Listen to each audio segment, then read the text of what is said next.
I'm Eric Roby. And I'm Karla Schaefer, and this is Anne Arundel County Week in Review. Today we'll meet some future political leaders as they get a taste of working in the government, and we'll meet a former Ravens cheerleader making a difference in the community. Making headlines this week? Well, believe it or not, the Maryland presidential primary is coming soon. Would you like to be a part of democracy in action and also earn a couple of bucks? Well, the Board of Elections is looking for judges to staff the 189 county precincts on April 3rd. In all, 3,500 judges will be hired for the election. Of course, with President Obama having no primary challengers, the real demand will be for Republican judges. To become a judge, or if you want to find out more, call 410-222-6600, extension 3139, and ask for the Election Judge Department. You can also go online to www.aacounty.org/elections to view an application. For those of you who just plan to vote, early voting happens from March 24th to March 29th if you want to beat the crowds.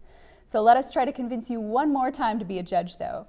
For your time on Election Day, 2 hours of training online and another 2 hours of training on site, you'll earn $175.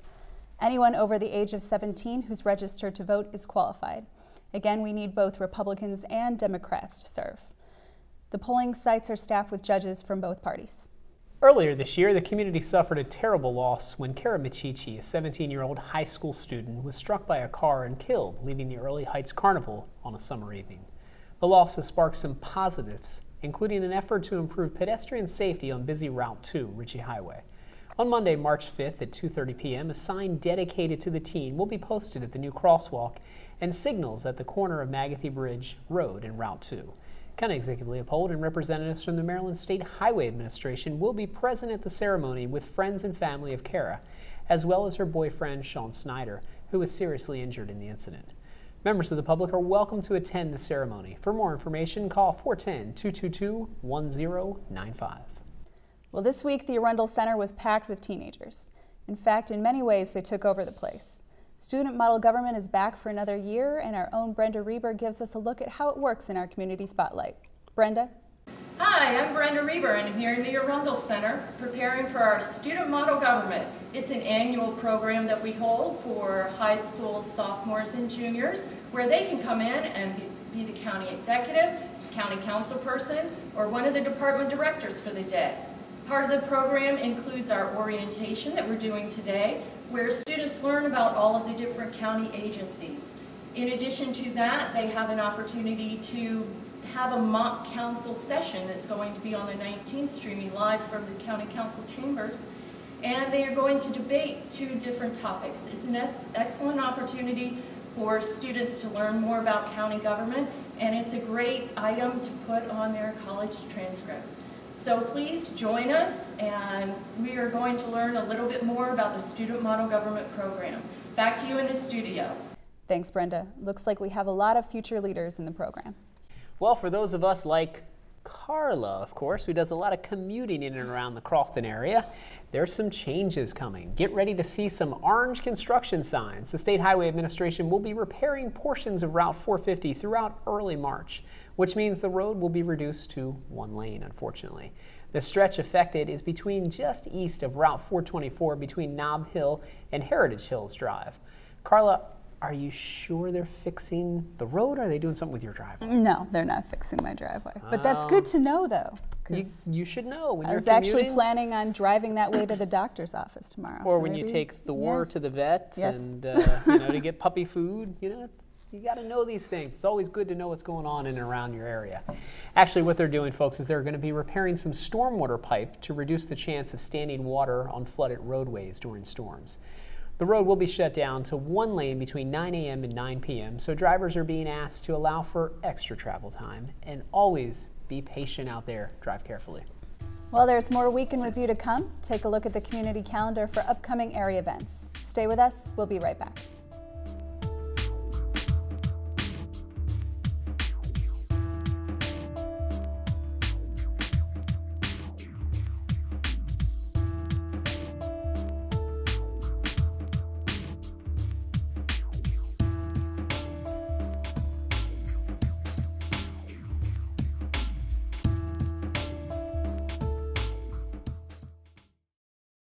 Hey. Ready to go? Yeah, but the fire's not out. It's close enough. Close enough? If it's too hot to touch, it's too hot to leave. I mean, the next thing you know, you've torched our whole neighborhood. Which is why we're not going anywhere? Exactly. 9 out of 10 wildfires are caused by humans. Only you can prevent wildfires.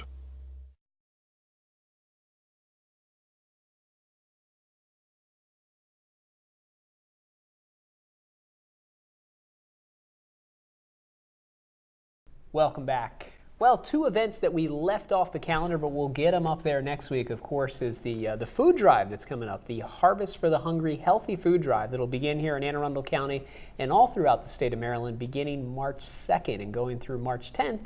And coming up this Monday, we understand that Councilman John Grosso will be hosting a business recycling forum in the County Council chambers. But now we've got our own county executive up, and he's got a great interview this week. He sat down with former Ravens cheerleader Molly Shattuck to talk about the Harvest for the Hungry food program that she's chairing for the state of Maryland this year. Let's take a look. With me today is Molly Shattuck. Some of you may remember from her time as a cheerleader for the Ravens, but Molly also is a very talented individual who's knowledgeable in a lot of different areas. And one particular area that's of great interest to county residents is her interest in trying to fight hunger. And she's involved with a very special project, and we're here to talk about that. And Molly, welcome to the show. Thank you for having me today. And tell us a little bit about what you're doing with the Hungry. Well, this year is the 26th year for Harvest for the Hungry. And a couple of months ago, I was called in by the head of Coldwell Banker because he was very interested in this Access to Healthy Food initiative, of which I serve as ambassador. And they were interested in making this a healthy food drive this year. So it's the 26th year. It's a statewide food drive. It involves United States Postal Service and Girl Scouts, WBAL, Safeway, The Sun, and they brought my initiative in, the Access to Healthy Food initiative, to make it a healthy food drive. And the reason the Access to Healthy Food initiative was created was because Hopkins did this incredible study and discovered that more than 300,000 people were food insecure in Central Maryland. Food insecure. Food insecure. Do you know what that means? No, I'd like to tell our So food listeners. insecure is when people aren't sure how they're going to feed their families 3 meals a day. And so quite often what happens is they can feed them 2 meals a day, or the parents don't eat, and they're really feeding their families processed, packaged, and fast foods. It's because that's what they have access to, and that's what they can afford. And so we looked at this study, and we also noticed that there was a significant increase in cardiovascular disease, diabetes, obesity, not only among adults, but among children. And it was a significant increase in the past 5 years, and it all relates back to food. And that people aren't eating. You are what you eat. You are what you eat, and we said, we've got to do something about this. And so we created this project about a year ago, and I was named ambassador, and we launched it in September. And our goal for the first year is to increase the sourcing of healthy food to feed 60,000 people our first year. In particular, for Anne Arundel County, there are more than 43,000 people who are food insecure in Anne Arundel County. Okay. And so our project actually increases the sourcing. We also support the transportation and refrigeration issues to getting it. So if there is a farm in Carroll County, but the food is really needed down here in Anne Arundel County, we're going to transport the food. And then the other part of the project is to educate people about why this is important, how it's important. And one of the elements is these healthy food drives. And so when the Harvest for the Hungry approached us and said, we want you to make this healthy, we said, absolutely, let's do it. Now, in Anne Arundel County, we have a food bank, as you know, and so Yes, you'll a be wonderful working. food You'll be bank. working in conjunction with our food bank. Yes, that's correct. And so what happens is this is a statewide food drive, as I've mentioned, and all of the food that's collected in each of the different counties and in the city remains in that area. Okay. And so what we're doing now is we are promoting making it easier for people to give, letting businesses around the state know that this is happening, asking people to host food drives that same week, which is March 3rd through March 10th. And so in Anne Arundel County, all of the food will go to the Anne Arundel Food Bank. That's great. And they know exactly where the food needs to go. They do a great job. Let me They tell you what I've done certainly in do. the county. I created a clergy advisory committee to help me identify what the safety net priorities should be in the budget. These are such difficult times for all jurisdictions. And it's gotten worse. People think the No economy's question. gotten better. It's gotten worse. Oh, I know. And so the needs are infinite, but the resources are finite. And so And getting smaller and smaller. Absolutely. And so my job, which is a very difficult job, given our about $1.2 billion operating budget, is to try to provide the safety net priorities for our people who are suffering, and also try to provide targeted investments in things that are really going to make a difference, like workforce training, for example, creating a new STEM program for science, technology, engineering, and math. But this clergy advisory committee helped me identify what they thought were the 3 priorities in Anne Arundel County for our safety net. The first was hunger, the second was homelessness, and the third was domestic violence. So with regard to domestic violence, I put money in the YWCA budget for domestic violence. So Homelessness, I've had 4 annual homeless days. We've had over 600 people come to those events. These are very helpful. It's like a one-stop shop for all the services you can provide for people in need. And hunger. So I've put those monies into the budget. I haven't had any reduction in those areas. I've tried to increase those budgets where I could, but there's been absolutely no reduction. But hunger is extremely important. As you point out, that need is growing. People aren't aware of the increasing number of people that need assistance. So I want to congratulate you and your organization, all the people that are working hand in hand to make this reality. Now, you talk about healthy foods. Now, talk a little bit about what you mean by healthy. Are there certain kinds of foods? There are. What are they? So a food drive, if you think of a food drive, a traditional food drive, people empty their pantries. We don't want you to do that. We want you to focus on foods, and we have a food list which we'll provide on your website. So it's whole grain pastas and brown rice and whole grain cereals and reduced fat soups and tuna in water instead of oil and reduced fat peanut butter. And you can, canned vegetables are fine if they're the no sodium canned vegetables.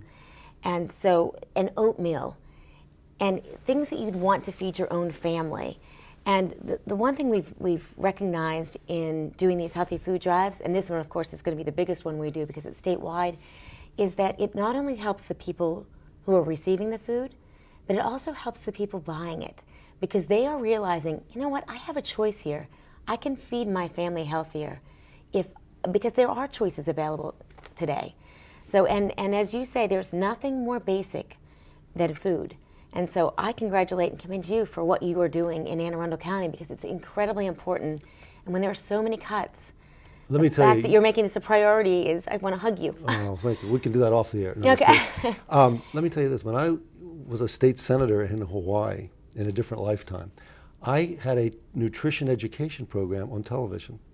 Did you really? I did. I thought, even back then, this is back in the 70s, I thought this is so critically important. And I took a study of Japanese from Japan, Japanese in Hawaii, and Japanese on the American mainland, and showed the correlation between the intake of animal fat and the correlation with cancer and heart disease. Oh, yeah. And so you're absolutely right. And I think it's so great that your focus is on healthy foods, because we don't want to see people using these foods that make them unhealthy. And so the focus on trying to provide these healthy diets is so important. You know, interestingly about eggs, I don't know if you've been following the research, it used to be that eggs were considered not so good for you.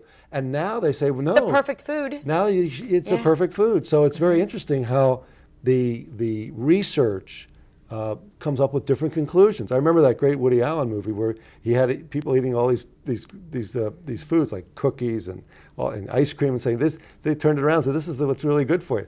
But I don't think they'll ever get to the point where they say cookies and ice cream is good for you. But the point is that research changes how we eat. But you're so right about the importance of our diets to our basic health. And if people know that if they eat healthier, they're going to reduce the incidence of cancer, reduce the incidence of heart attack, I think that's a great motivator. And so it's great that this is intertwined with your effort. Well, I thank you, and I really say thank you so much for raising the awareness and making people aware that not only that they can help with this by donating healthy foods during this drive, March 3rd through the March 10th. Where would they put those So foods? your office is identifying locations Okay. to drop off food. Okay, great. And so we just want to spread the word that hunger is a huge issue, and actually the increase in the amount of people who need food has risen significantly. Great. And that what you put in your body directly relates to your health, and people are getting sicker, and we've got to stop that trend. Very good. And so we ask everyone to join us in helping and supporting the Healthy Harvest for the Hungry this year. Thank you very much, Thank Molly. It's you been a pleasure to have you on the air. Definitely a worthy cause and something that all citizens want to get involved in. Well, to find out where you can drop off food items and see a list of what is needed in our communities, go to www.aacounty.org and click on the banner at the top of the page for more information. Well, back in the day when Eric and I were in high school, they called it Key Club. These days it's the Interact Club. Not sure what either of those things are? Well, have no fear. In this week's Community Spotlight, Mark Chang is at Glen Burnie High School with the scoop. Mark? Thanks to both of you in the studio. I'm over here at Glen Burnie High School with the Rotary Club at Glen Burnie and also a bunch of members of the Interact Club over at Glen Burnie High School. We got a great group of folks out here, and this is both a great organization. Both are great organizations that serve our community up here. First of all, I'd like to start off with Mr. Mike Fennessy. As always great to have you on the show. Could you tell the folks out there, what is the Interact Club? Sure, Mark. It's a pleasure. For Interact Club, it's basically a junior Rotary Club. And for those of you who are not familiar with Rotary, Rotary is a club made up of business leaders and civic leaders, and their whole main purpose is to do community service projects. So that translates down to an Interact Club. Interact Clubs have to be sponsored by a Rotary Club. They're financed by a Rotary Club. Once they're up and running, they're on their own. I mean, we have advisors here at every meeting, but they make their own decisions, choose their own projects. Okay. And they're in a network. There's millions of Interact clubs all over, or Interact members all over this world. Great, great. And Danny, I know you're very active in the club and also in the community. Why is this so important to you? Just a matter of being able to give back to the community, Mark. Just having that opportunity to serve and really help the communities that we are living in, and being able to just see that pride really be restored within the community. Okay, great. Well, thank you very much, Danny. Thank you for all your community service in the community. And I'm also it's a great pleasure to have you on the show, Madam President Summer Young. So you're the president of the club. And could you tell the folks out there how many members in the club, what kind of projects you all have? Right now we have about 20 members. The projects that we're about to do within the next few weeks is, we're going to the airports to welcome home the soldiers who are coming home from war, and then we will also be remodeling the restrooms down by the football field so we can clean it up, have a nice, it'll make us look better, you know, when visitors come, and we'll be painting and doing things like that. And so we're doing just a bunch of little projects right now to help the community. Great. And if there's any students out there that are watching that from Glen Burnie, how can they get involved? Well, we will be doing recruitment for next week for, we'll have posters up, and we have posters up now for the meeting that will, be in the cafeteria, and then they can just come and Great. join us. Well, thank you so much for your leadership, and I really mean this because I graduated way back when, but I went to Glen Burnie here, and I'm a proud alumni here, and it's great to see this service club. When I was in high school, I was also part of a different service club from the Kiwanis, and so it's great to see this good group of people, and thank you for your leadership. And Miss Allison is here. Could you, so you're the advisor of this group, and could you tell a little bit about the folks out there, why this is so important to you, and how great it is here? Yeah, Glen Burnie has a great history and tradition here, and our students are really amazing students, and they have a passion for the community, and so this is a great opportunity to get some of the older members to the Rotary Club and our high school students and Interact here, an excellent opportunity to give back to the community and help improve it. So I'm very excited. Great. And how long have you been at the school here? I've been here at the school just since 2011 in the fall, and before that I was teaching at Annapolis High School. Okay, great. Well, good luck with the rest of your career here. I always see you out in the community, outside of your day job here at the school, so thank you for all that you're doing. Really appreciate it. We also have former school board member Ned Carey, and also your Rotarian over at the BWI area. And Ned, we just got out of a meeting and you talked a lot about community service, how that's so important. Could you tell folks out there why this group is such a great asset to our community up here?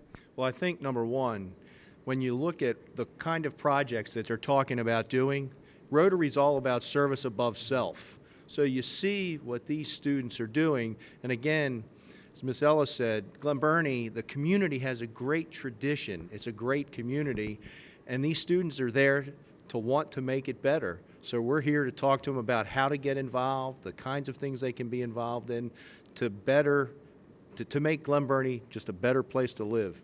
All right, well, thank you so much, Ned. That was well said, very well said. Well, listen, we got a wonderful group, good group of students out here. Thank you for all the work that you all are doing, and thank you for all the advisors and the Rotary Club, and you know everything that everyone's doing to work together. We're all partners in this and trying to make our community a better place. So, you know, I've got a lot of Glen Burnie pride, and as a fellow Glen Burnie, and let's do a little go Gophers to sign off here, okay?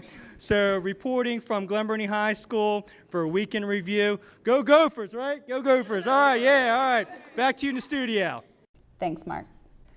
Well, Karla, it seems like some of the most bizarre stories that we report about here on Week in Review come out of our police beat. And we've got a really weird one for you this week, folks. It's a road rage story that started with a playful game and ended in a stabbing and a fistfight.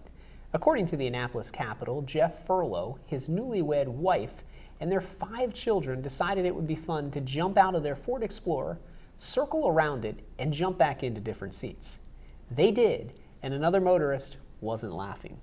Witnesses gave varying accounts of what happened next, but 23-year-old Ross Brandon Subbrook ended up getting arrested for stabbing Furlow after yelling an insult towards Furlow's wife. Even though it was Subbrook with the knife, you can tell that the old saying, "You should see the other guy," applies to this story. Both men went to the hospital with non-life-threatening injuries and were treated and released. Subbrook has been released on a $100,000 bond. So let this be a lesson to you. Karla, don't play around with these drills, these little fire drills that these folks were doing. When you have your kids, your kids don't need to jump out of the car. Stay in the car, everybody, especially on Route 3. Exactly. Don't shout at people. Just be nice and friendly when you're out there on the roadways. That's the way we should all treat things. Well, our public information officer for the police department, Justin Mulcahy, joins us now with more information about 2 thefts that occurred in Annapolis and in Brooklyn Park. Justin. Thanks, Eric. On February 18, 2012, Southern District officers responded to the 24-Hour Fitness, which is located at 200 Harker Place in Annapolis, for what came out as a suspicious subject complaint. Now, business employees observed a male subject wandering inside of the gym who did not have a membership and who was not invited into that business by employees. Those employees believed that the suspicious male appeared similar to the subject in the photo previously released by the police department. Now, patrol officers located the suspect inside the gym and arrested him for trespassing and related charges. The suspect was then transported to the Southern District Station, where he was processed and interviewed by detectives. Now, through the course of the investigation, detectives learned that the suspect had previously committed similar crimes in other jurisdictions.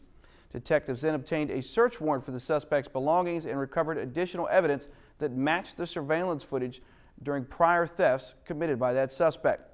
Detectives also recovered property believed to have been bought with stolen credit cards.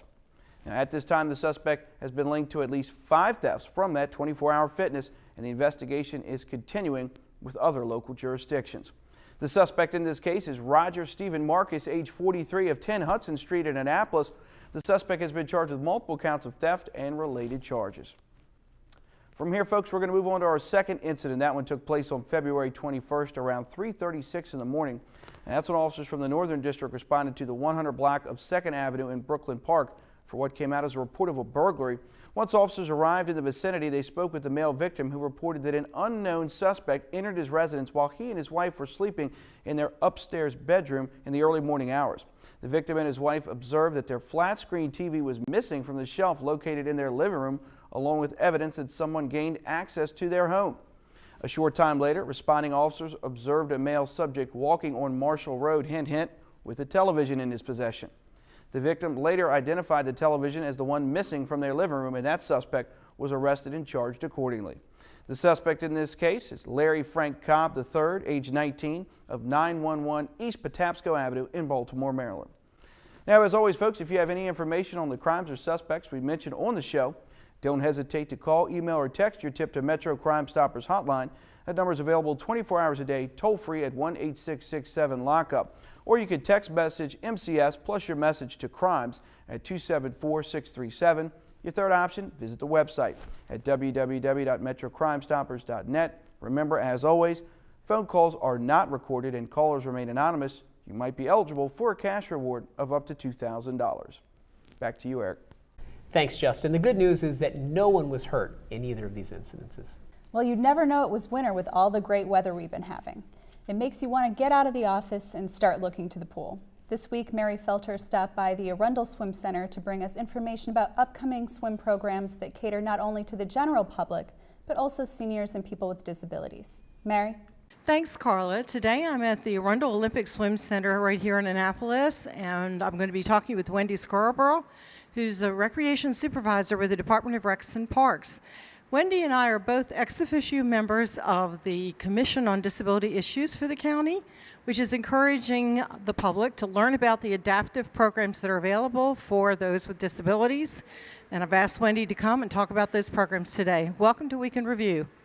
Thank you, Mary. It's great to be here. Tell me, I think you have registration coming up very soon with the swim programs for people with disabilities. So March 6th is first class? First class starts March 6th. Registration started last week, so everybody, we encourage them to go online or to get a paper registration and get registered for our programs.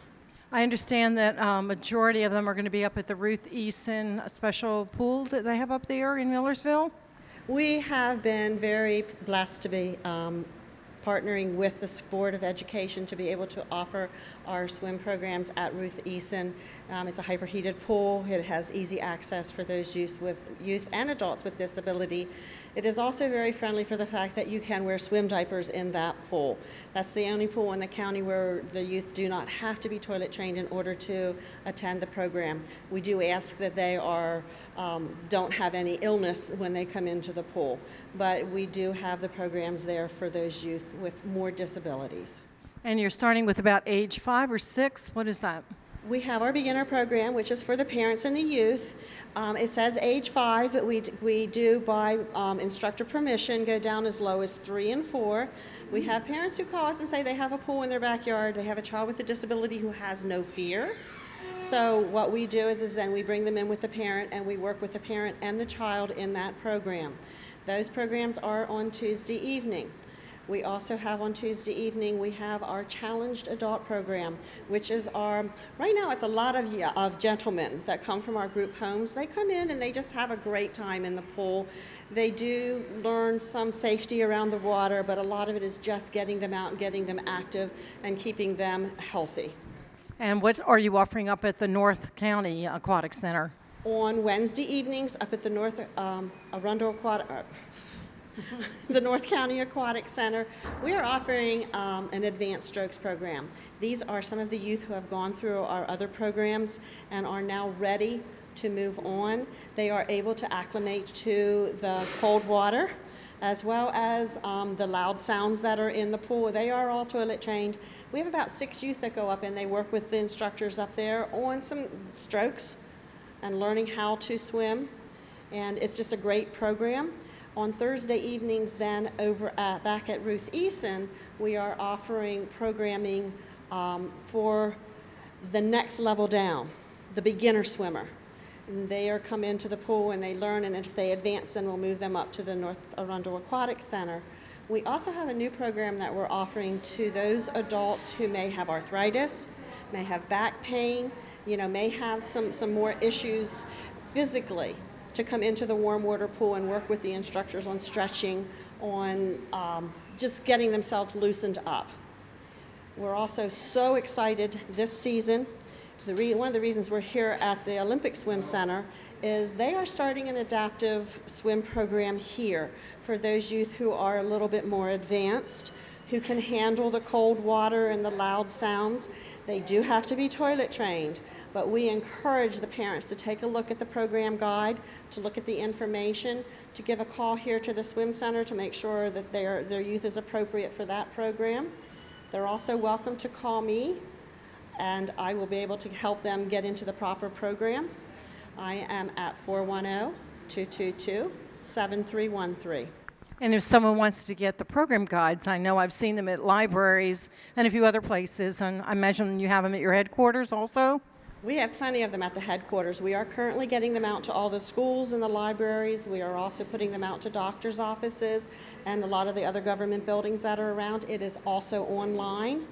They're welcome to go online and take a look at the entire program guide. Our summer information is also on there, as is our adaptive sports programs that will start the second week in April up on Lake Waterford Park. We're very excited this year. Our Challenger Baseball is partnering with the Oral Advocate Group. So we have a lot of exciting things going on this year, and we encourage people to take a look, come out, and play. Well, thank you very much for coming on the program today, Wendy, and letting the watchers watch the information about the adaptive sports programs. And I think a lot of people are surprised that there's so much available. Thanks so much. Thank you for having me. This is Mary Felter, Public Information Officer for the Anne Arundel County Department of Aging and Disabilities. And my guest has been Wendy Scarborough, the Department of Recreation and Parks. Back to you, Karla. Thanks, Mary. Well, I didn't hear anything yet about those prenatal water exercise programs, so I'll have to call Wendy about that. Prenatal water exercise. I wonder why you would call Wendy about that. Duh. Well, Karla, there's one guest that we're going to have to get on the program real soon, and that's John Hammond, our longtime budget officer and expert on all things related to the taxpayer dollar and how they're spent. He's been named our new Chief Administrative Officer. Mr. Hammond is a familiar face in county government, and this is a new challenge for him. The Chief Administrative Officer is the second in command to the county executive, so he has quite a lot of responsibilities. And there's no time to decorate the office. The budget season is now in full swing as the General Assembly hammers out the details of what the counties will get. And then in April, the county executive presents his budget to the county council. Congratulations, and some say condolences, to John Hammond on his appointment. A lot of changes, but Yes. the big change here at Week in Review, folks, of course, congratulations to John Hammond, but Karla Schaefer, it's her last my last show today. Yep. Now there's a rumor going around. Yes. Michigan Wolverines need a new place kicker, and Karla is going to be the place kicker for the Michigan No. Wolverines. Any truth to that? That's not what's going on. All right, I heard another rumor. Okay. The police department. Yeah. They want Eric Hodge, our captain, who's in Mhm. charge of emergency management, to head out and become more and better, become a real police officer and do real police work And I'm going to be again. the new director? And you're going to be his partner. Oh. You're going to go out and ride around in the car and be Hodge's partner. I don't know if I want to do that either. You don't want to do that either? Jeez. So tell us, what's the real reason? The real reason is just the grant funding on my contract's expiring, so I'm going to go back up to Baltimore and work on a different project with the State Department for a couple of months, and at the end of spring I'm going to be a mom. Yeah. So, yeah. That's the real big news. That's big the real big news. So. Well, it's been a pleasure. It's been an Yeah. honor to have you here on Week in Review. I know everybody out there in TV land are going to miss Karla and everything that she added to the program. Yeah, I've had a lot of fun over the past, I guess, year plus. I don't know, year and a few months. But Marina Hardy's going to be coming on. Yes. And she's going to be fantastic. She's already been a correspondent on the show, so everyone's familiar with her. Absolutely. And hopefully she'll be better at playing games than Karla. Because What? I don't Well, then you're going to lose. Oh, no, I don't You don't lose. want her to be Oh, better I at don't playing lose. games than No, me. I don't lose. I just need to improve my skills out there, folks. So, well, Karla, we wish you the best. Thank you, You Eric. know, definitely a pleasure working with you. Have You fun too. out there. And we'll certainly keep everybody updated on the progress of Karla and the baby that is coming. We're so excited for you and your husband. Thanks, So, Eric. Best of luck on the rest of the pregnancy. Best of luck on your future endeavors. All right. Thanks for everything you've done. Yeah. Appreciate it. Well, folks, that wraps up this week's edition of Week in Review. You can watch this episode online anytime at www.aacounty.org. Archived episodes are available at blip.tv and on YouTube. You can also subscribe to the free video podcast at iTunes, or like us. Yeah, go ahead and do that. Like us at Facebook at Arundel TV. Please tune in again next week for more news and highlights from around your county. We'll see you next time. And I'm Karla Schaefer, and this is Anne Arundel County Week in Review.